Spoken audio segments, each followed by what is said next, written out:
ശ്രീ അടൂർ പ്രകാശ്, പോലീസിന്റെ ഭാഗത്ത് നിന്ന് ഉണ്ടായിരിക്കുന്ന പ്രതികരണം താങ്കളുടെ ശ്രദ്ധയിൽപ്പെട്ടിരുന്നോ? എങ്ങനെ വേണം കാണാൻ?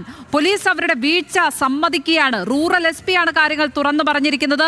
ഈ അതിക്രമത്തിനിടയിൽ തങ്ങളുടെ തന്നെ കൂട്ടത്തിലുള്ള ചിലർ മനഃപൂർവ്വം പ്രശ്നമുണ്ടാക്കാൻ ശ്രമിച്ചെന്ന് പറഞ്ഞിരിക്കുന്നത് മറ്റാരുമല്ല, റൂറൽ SP KE ബൈജു ആണ്.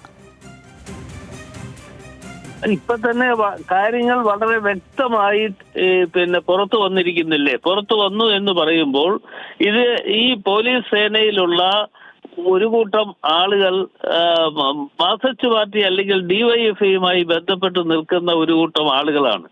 അവർക്ക് കിട്ടിയ ഒരു അവസരം ശ്രീ ഷാഫി പറമ്പലിനെ പോലെയുള്ള ഒരു ആളിനെ, KPCCയുടെ വർക്കിംഗ് പ്രസിഡന്റാണ്, അദ്ദേഹത്തെ പോലുള്ള ഒരാളിനെ എതിരെ ഒരു അറ്റാക്ക് ഉണ്ടാക്കുക എന്ന് പറയുമ്പോൾ വളരെ ബോധപൂർവമായി ചെയ്തിട്ടുള്ള ഒരു കാര്യമാണ്.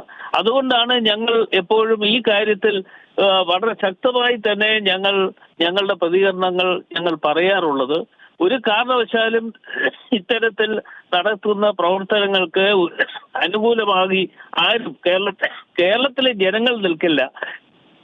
കേരളത്തിലെ ജനങ്ങൾ എപ്പോഴും കോൺഗ്രസിനോടൊപ്പവും അതുപോലെ UDFിനോടൊപ്പം നിൽക്കുന്ന ജനങ്ങളാണ്. അപ്പോ അങ്ങനെ നിൽക്കുന്നു എന്ന് പറയുമ്പോൾ ഇത്തരത്തിൽ ബോധപൂർവമായി അവിടെ സംഘടന ഉണ്ടാക്കുവാൻ വേണ്ടി തയ്യാറെടുപ്പോടുകൂടി വന്നത്, അത് ശ്രീ പിണറായി വിജയൻ അടക്കമുള്ള ആളുകളുടെ ഒത്താശയോടുകൂടി അവരുടെ മൗന സമ്മതത്തോടുകൂടിയാണ് വന്നിട്ടുള്ളത് എന്ന കാര്യത്തിൽ ഒരു സംശയം വേണ്ട. അത്തരത്തിൽ പ്രവർത്തിച്ചാൽ ഇവർക്കെതിരെ ശക്തമായ നടപടികൾ, ഇപ്പൊ 6 മാസം കൂടെ ഉള്ളൂ. 6 മാസം കഴിയുന്ന UDF അധികാരത്തിൽ വരും. UDF അധികാരത്തിൽ വരുമ്പോൾ ഇത്തരത്തിലുള്ള പോലീസ് ഉദ്യോഗസ്ഥന്മാര് ഈ തെരഞ്ഞു പിടിച്ച് ഞങ്ങളെ ആക്രമിക്കുവാൻ വേണ്ടി തയ്യാറായി വന്നിട്ടുള്ള ആളുകളെ ഒക്കെ തന്നെ അന്ന് ഞങ്ങൾ പ്രത്യേകം ശ്രദ്ധിക്കും എന്ന കാര്യം മാത്രമാണ് എനിക്ക് പറയാനുള്ളത്. പ്രത്യേക ശ്രദ്ധ എന്ന് പറയുമ്പോൾ ഇത്തരം ആളുകൾ നടത്തിയിട്ടുള്ള അവിഹിതമായിട്ടുള്ള പ്രവർത്തനങ്ങൾ ഓരോന്നും പുറത്തു കൊണ്ടുവരുവാൻ വേണ്ടിയുള്ള നടപടികളുമായി ഞങ്ങൾ മുമ്പോട്ട് പോകും. ശ്രീ അടൂർ പ്രകാശ്, അതിനകത്ത് DYFI അടക്കം കഴിഞ്ഞ ദിവസം പറഞ്ഞ ആരോപണം ഷാഫി പറമ്പിൽ അവിടെ ഒരു കലാപശ്രമം നടത്തി എന്നുള്ളതാണ്. അവിടേക്കെത്തി മനഃപൂർവ്വം പ്രശ്നങ്ങൾ ഉണ്ടാക്കാൻ ശ്രമിച്ചു എന്നുള്ളതാണ്. അപ്പോഴാണ് പോലീസിന്റെ തന്നെ ഭാഗത്ത് നിന്ന് ഇങ്ങനെ ഒരു പ്രതികരണം. ഈ റൂറൽ SP ആദ്യം പറഞ്ഞത് നമുക്കറിയാം, അങ്ങനെ ഒരു ലാത്തിചാർജ് അവിടെ ഉണ്ടായിട്ടില്ല എന്നാണ് അദ്ദേഹം പറഞ്ഞത്. ഇപ്പോൾ പക്ഷേ അദ്ദേഹം കാര്യങ്ങൾ മനസ്സിലാക്കിയിരിക്കുകയാണ് എന്ന് വേണ്ടേ മനസ്സിലാക്കേണ്ടത് നമുക്ക് ഈ പ്രതികരണത്തിൽ നിന്ന്? അല്ല, അദ്ദേഹം കാര്യങ്ങൾ ഇപ്പോ അവിടെയുള്ള വിഷ്വൽസ് ഇപ്പോഴും ഉണ്ടല്ലോ, അത് ആർക്കും മാറ്റിക്കൊണ്ട് പോകാൻ പറ്റില്ലല്ലോ. ആ വിഷ്വൽസ് പരിശോധിച്ചാൽ അവിടെ നടന്നിട്ടുള്ള സംഭവങ്ങൾ എന്താണ് എന്ന് വളരെ വ്യക്തമല്ലേ? അത് വ്യക്തതയോടുകൂടി പുറത്തു വന്നപ്പോൾ അത് സമ്മതിക്കേണ്ടതായി വന്നിരിക്കുന്നു. അതാണ് അതിന്റെ യാഥാർത്ഥ്യം.